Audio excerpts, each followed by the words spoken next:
My parents forced me to marry my pregnant cousin, but the twist? My brother is the real father. Buckle up for this one. My parents had always prized honor and reputation above all else, shaping our family into a carefully crafted facade of perfection. Every action, every decision revolved around maintaining this image, no matter the cost. Under their watchful eyes, I learned to be the compliant son, quiet, rule-following, and dutiful. But nothing in that rigid upbringing prepared me for the secret that would tear through my life like a hurricane, leaving nothing untouched. The day it all began was as ordinary as any other. A soft breeze filtered through the open windows of our house as my parents summoned me to the kitchen. Their expressions were grave, even for them. My mother sat stiffly at the table, her hands clasped tightly, while my father loomed behind her, his posture tense and foreboding. Without preamble, they dropped the bombshell: Amanda, my cousin, was pregnant. The words hit me like a jolt, but the shock had barely registered before they delivered the next blow. They informed me that I was expected to marry her. My cousin. A woman I had grown up with, shared laughs and family memories with, but had never seen as anything more than, well, family. The demand was framed not as a request, but as an ultimatum. They were blunt: Amanda was in a difficult situation, and the family's reputation was at risk. I was the solution, the one who could absorb the fallout and shield our image from scrutiny. I felt as if the air had been sucked from the room. Their rationale was as cold as it was clear: Amanda needed a husband to make things appear legitimate, and I was the most convenient option. The thought of being forced into this arrangement was nauseating. My protests fell on deaf ears. They dismissed my objections with an air of finality, insisting this wasn't about what I wanted, but what the family needed. I asked, demanded even, why the real father wasn't stepping up, why he wasn't taking responsibility for his actions. The silence that followed was damning. Their avoidance only fueled the storm building inside me. When they finally admitted the truth, it was like a punch to the gut. My brother, my parents' golden child, the one who could do no wrong, was the father. Their rationale became clearer, though no less infuriating. My brother, their favorite, had too much potential to be tied down by this mistake. His future was too bright to be burdened by responsibility. And so, they turned to me, the reliable one, the expendable one. I refused. The words came out of me with a force I didn't know I possessed. Their manipulation and twisted logic were too much to bear. My father's face turned red with fury, while my mother tried to guilt me with soft words about strength and trust. But I wasn't going to let them control me anymore. I stormed out of the house, their voices chasing me, but unable to reach me. That evening, I went to Amanda's house. I needed answers, a shred of clarity in the chaos. When I arrived, her face was swollen from tears. Her guilt was palpable, her voice shaky as she explained how she had been cornered into this plan. Like me, she was a pawn in the family's twisted game of control. She admitted her fear, her inability to stand up to the expectations placed on her. She had gone along with the arrangement because she didn't see another way out. It was clear that she, too, had been crushed under the weight of our family's obsession with appearances. But while I felt some sympathy for her plight, I couldn't ignore the fact that she had allowed herself to be part of this charade. I left her house with a resolve I hadn't felt before. I wasn't going to play their game. This wasn't my mess to clean up, and I wouldn't let my parents or my brother off the hook. For once in my life, I wasn't going to be the dutiful son. This time, they would have to face the consequences of their choices without me. Our parents left no room for alternatives, presenting their decision as if it were etched in stone. But I refused to accept that my life would be sacrificed for their illusions. I left Amanda's house with the promise to myself that I would find a way out of this mess, not just for me but for her as well. I was determined to break free of their control, even if it meant appending everything they held dear. In the days that followed, I began to formulate a plan. I knew the situation couldn't be resolved without confronting my brother and exposing the truth. The challenge lay in doing so without tearing Amanda down or entangling myself further in the family's toxic web. I sought out trusted friends, people who could provide advice and support, because this wasn't a battle I could fight alone. My brother needed to be held accountable, and my parents had to understand that I wouldn't serve as their scapegoat any longer. After several failed attempts to confront my brother, who skillfully dodged every opportunity for a serious conversation, I decided to force the issue. Late one night, I waited for him to return home. As usual, he strolled in without a care in the world, radiating the same carefree indifference that had shielded him from consequences his entire life. When he tried to pass me by, I blocked his way, slamming the door shut behind him. He looked annoyed, uncomfortable even, but still smug.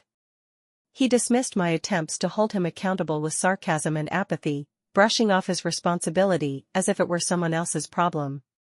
His nonchalance only fueled my anger.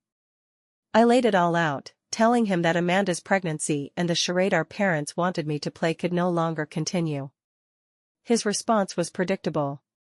He shrugged it off, hiding behind the same shield of parental favoritism that had always protected him. He insisted that our parents would never let him admit to being the father and that, once again, they would clean up his mess for him. He mocked my determination, convinced that nothing I did would matter. But for the first time, I saw a flicker of doubt in his eyes when I told him I was done covering for him. I warned him he would have to tell our parents the truth, or I would. My brother laughed, a hollow sound meant to cover his unease, but he didn't argue. I left him with no way out, his usual smug confidence shaken. The next day, I arrived at my parents' house ready for battle. They greeted me with their usual commanding presence, immediately launching into discussions about wedding plans. Amanda was there, visibly anxious, while my parents carried on as if everything had been decided. They announced the wedding date as though it were a decree from on high, expecting me to comply without question. I interrupted them, stating plainly that there would be no wedding. My mother's shocked expression revealed just how unprepared they were for resistance.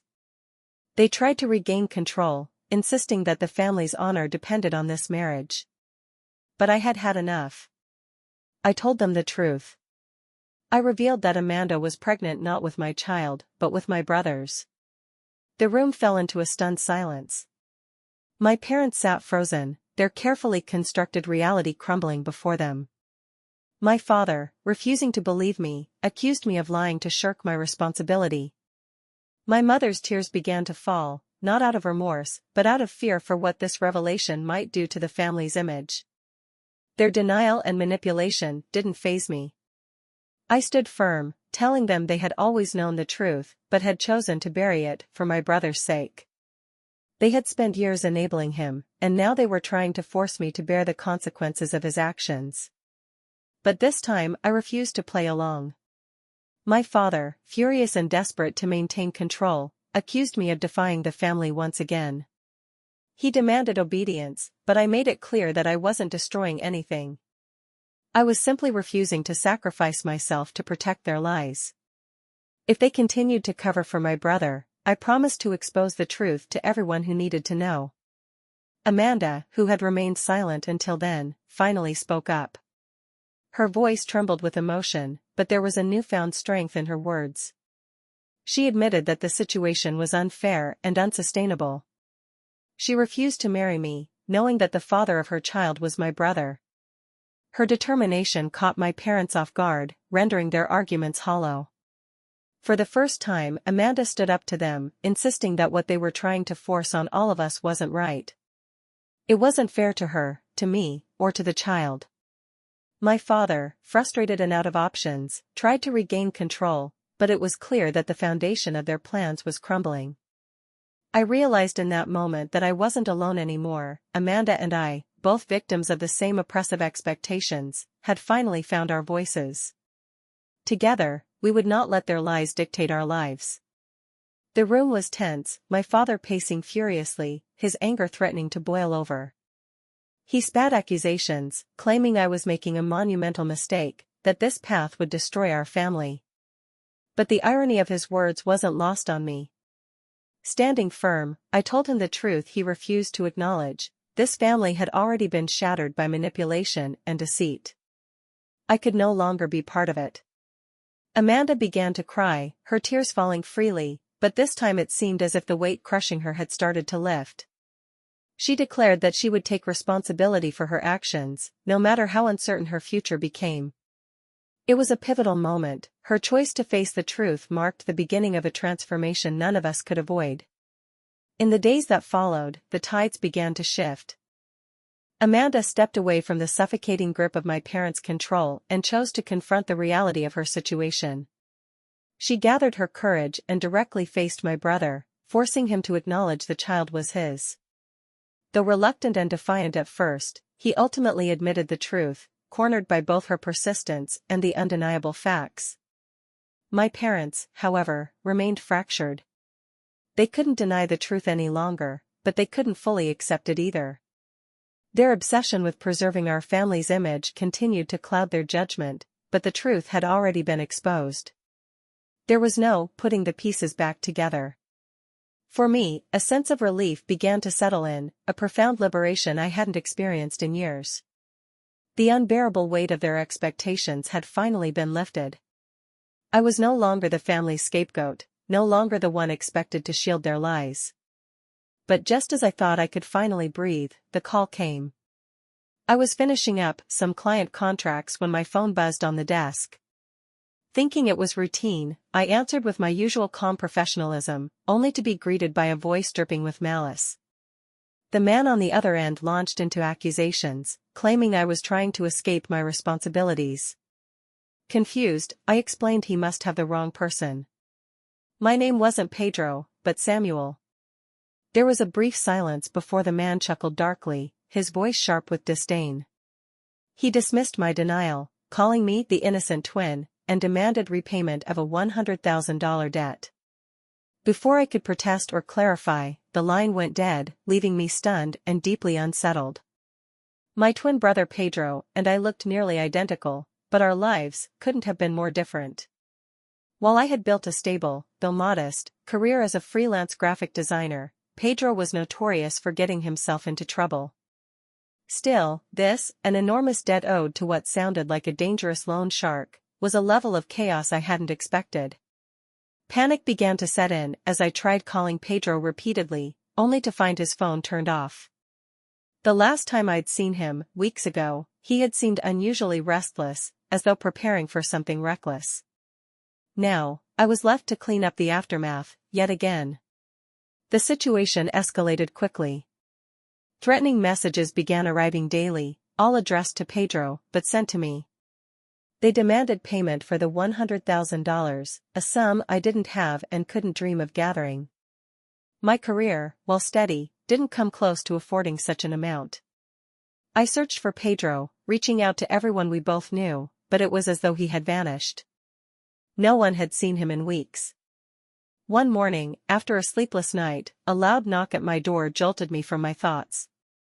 I hesitated before opening it, my heart pounding in my chest. 2 towering men stood on the other side, their presence immediately threatening. One of them, bald with a jagged scar across his face, stared at me with cold, unblinking eyes. They addressed me as Pedro, accusing me of trying to run and hide. I tried to explain, keeping my voice steady despite the adrenaline surging through me, that I wasn't Pedro, I was Samuel, his twin brother. My explanation only seemed to amuse them. The scarred man laughed mockingly, turning to his silent partner who simply crossed his arms and looked unimpressed. Their dismissal of my words was chilling. Whether they believed me or not didn't seem to matter. To them, it was irrelevant who paid the debt, as long as someone did. Their cold logic sent a knot of fear tightening in my stomach. Desperate, I told them I didn't know where Pedro was. My words, however, did little to sway them. Their threats hung in the air, heavy and unyielding. I realized, with growing dread, that this was no longer just Pedro's mess. His recklessness had drawn me into the crosshairs of something far darker than I had anticipated, and now I had to figure out how to navigate it before it spiraled completely out of control. The tension in the room was palpable as the bald man delivered his ultimatum. His voice was ice-cold, warning that if the debt, or Pedro, wasn't delivered within a week, the consequences would escalate. Their exit left an oppressive silence, the kind that settled in your bones and refused to leave. I knew their threat wasn't idle. Ignoring it wasn't an option. With the clock ticking, I launched a full-scale search for Pedro. Despite his talent for disappearing, I was familiar with his habits. There were patterns to his chaos, places he would retreat to when he needed to lie low. My first stop was an apartment he had rented a few months earlier. It was empty now, stripped bare of any clues. A neighbor remembered him leaving in a hurry, suitcases in tow, accompanied by a woman whose identity she didn't know. It wasn't much to go on, but it was something. I kept digging, reaching out to his old friends and scouring his social media accounts, but Pedro had left nothing but a faint trail. It wasn't until I stumbled across a name, Sophia, that I felt I was getting closer. Sophia was an ex-girlfriend of Pedro's, someone he had dated a long time ago but had kept in sporadic contact with over the years. She was private, elusive even, but if anyone had insight into where he might have gone, it would be her. I called her, forcing calm into my voice, despite the panic gnawing at the edges. After a long pause, Sophia answered, her tone wary. When I explained the situation, her sigh betrayed more than annoyance. It was the exasperation of someone who had dealt with Pedro's messes too many times. She didn't know exactly where he was, but admitted that he had been involved with dangerous people recently. She gave me an address to a speakeasy on the outskirts of town, a place Pedro apparently frequented when his life was falling apart. I went to the speakeasy that same afternoon. It was dimly lit, reeking of alcohol and desperation. The atmosphere felt heavy, the kind of place where trouble lingered in the corners. Scanning the room, I spotted him, Pedro, hunched over a table in the back, his jacket unmistakable. He looked worse than I'd imagined, pale, jittery, and worn down by whatever chaos he had invited into his life. I approached him quietly, careful not to draw attention. When he saw me, his face twisted in a mix of guilt and dread. I didn't waste time with pleasantries. I laid out the situation, his $100,000 debt, the threats I'd been receiving, and the ultimatum we were under. He lowered his head, clearly ashamed. He admitted he hadn't anticipated the loan sharks targeting me, but his regret wasn't enough to absolve him of responsibility. I told him bluntly that running wasn't an option anymore. He needed to fix this. Over the next few days, Pedro and I scrambled for solutions. We tried selling his possessions, though there wasn't much of value. Negotiations with the loan sharks went nowhere, they were unyielding, demanding payment in full. Meanwhile, their messages to me grew more ominous, hints that they were watching me closely. Time was slipping away, and Pedro's mounting desperation was palpable. Then one evening, Pedro floated an idea that stopped me cold. He suggested we offer to work for the loan sharks, insinuating that they might forgive the debt if we got involved in their other operations. My stomach churned at the thought. It was a dangerous gamble that would pull us deeper into their criminal world. I shot the idea down immediately, unwilling to trade one form of entrapment for another. As Pedro sank into silence, another thought began to take shape in my mind. Maybe the solution didn't lie in submission or escape. Perhaps there was a way to turn the tables, to outmaneuver the loan sharks before they could tighten their grip any further. It would be risky, but at this point, risk felt like the only option left.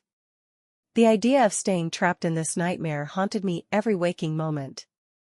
The loan sharks' threats loomed over me like a storm cloud, and Pedro's suggestion to work for them only made my skin crawl. How could he not see the dangers of that path? But then, as my frustration simmered, a new thought began to take shape. What if, instead of playing by their rules, we turned the tables? Instead of scrambling to pay off an impossible debt or sinking deeper into crime, we could dismantle their operation and free ourselves once and for all. It was a long shot, and the risks were daunting, but what did we have to lose? We were already neck-deep in trouble. This was our chance to fight back. That night, I sat with Pedro at our small kitchen table, the dim light casting sharp shadows across the room. He nervously fidgeted with a glass of water, his unease evident in every movement. He started to say something, likely another excuse or a justification for his reckless behavior, but I cut him off. My tone was sharp, and my resolve unyielding. Listen, Pedro. I know you think working for these guys might solve the problem, but it won't. It'll only drag us deeper into their world, and we'll never escape. I have another plan, a real solution. And I need you to trust me. Pedro's eyebrows shot up in surprise, and his skepticism was plain to see. Another plan? He asked, his voice laced with doubt. What are you thinking of doing? These guys aren't idiots, Samuel. They know exactly who they are and what they're doing. Exactly, I replied, leaning closer to ensure he heard every word. And that's their weakness. They think they're untouchable, that no one would dare cross them. But they don't expect us to outsmart them. If we gather evidence against them, we can expose their operation and take them down. We can get out of this without paying a dime. Pedro's expression shifted, a mix of confusion and intrigue flashing across his face. Take them down? How? I explained the plan in detail, laying it out piece by piece. We would collect enough evidence to implicate the loan sharks in their illicit activities and hand everything over to the police. It would mean working in secret, keeping up the pretense of compliance while carefully recording every incriminating word and action. The risks were enormous, but it was the only way to break free from their grip. Pedro hesitated, his fear evident. Do you think this will work? He asked. What if they find out before we can do anything? They'll kill us, Samuel. I nodded, acknowledging the danger. We have to be smart. Careful. Quick. Tomorrow, we'll meet with them and pretend we're interested in working something out. While they talk, I'll record everything. If we're lucky, they'll slip up and reveal something we can use. Pedro looked unconvinced, but finally gave a reluctant nod.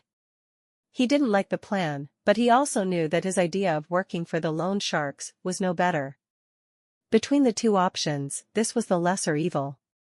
The next day, we met with the loan sharks in a remote, abandoned warehouse on the outskirts of the city. The setting was straight out of a crime thriller, rusted walls, the sharp tang of old oil in the air, and an eerie silence that amplified every sound.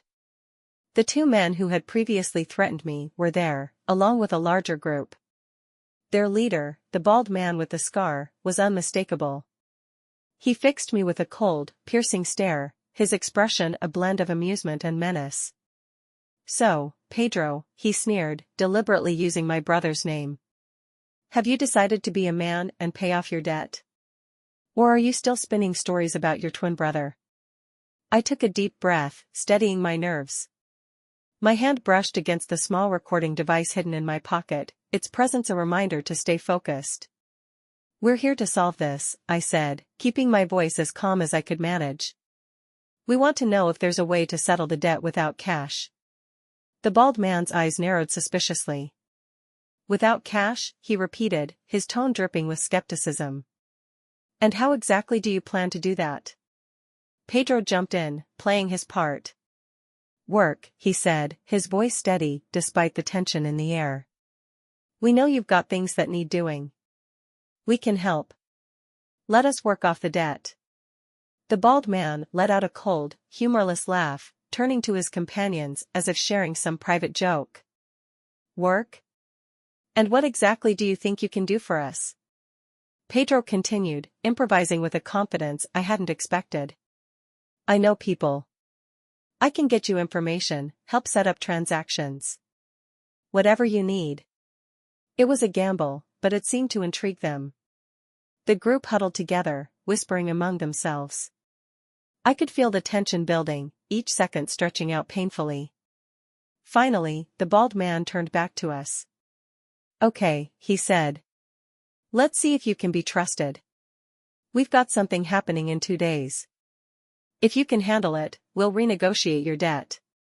They outlined the task, transporting a shipment without asking any questions. The details were vague but clearly illegal. It was exactly what we needed. The recording device captured every word, and I fought to keep my expression neutral as they laid out their plan. When we left the warehouse, my heart was pounding. We had what we came for, but now the stakes were even higher. Over the next day, I compiled the recordings and detailed account of events before taking everything to the police. At first, they were skeptical. People rarely dared to confront criminals like these, and the risk of retaliation was high.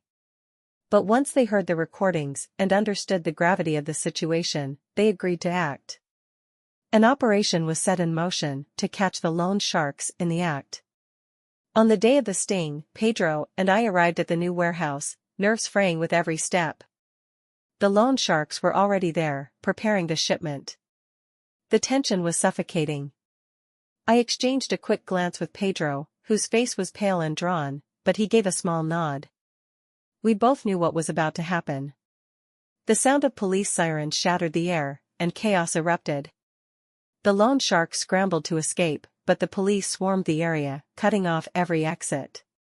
The bald leader and his crew were arrested, their illegal activities exposed. Pedro and I stood motionless, watching as the operation collapsed around us. Relief coursed through me, though I knew the ordeal wasn't over yet. In the aftermath, Pedro was unusually quiet, his bravado replaced by something more reflective. He admitted his mistakes, apologizing for dragging me into his mess. For the first time, I saw genuine remorse in his eyes. "You've always been the brother who did the right thing," he said. "I never realized how much it cost you. Now I know." "We all make mistakes," I replied, my voice softer than I'd expected. "The important thing is what you do next. You have a chance to turn things around. Don't waste it."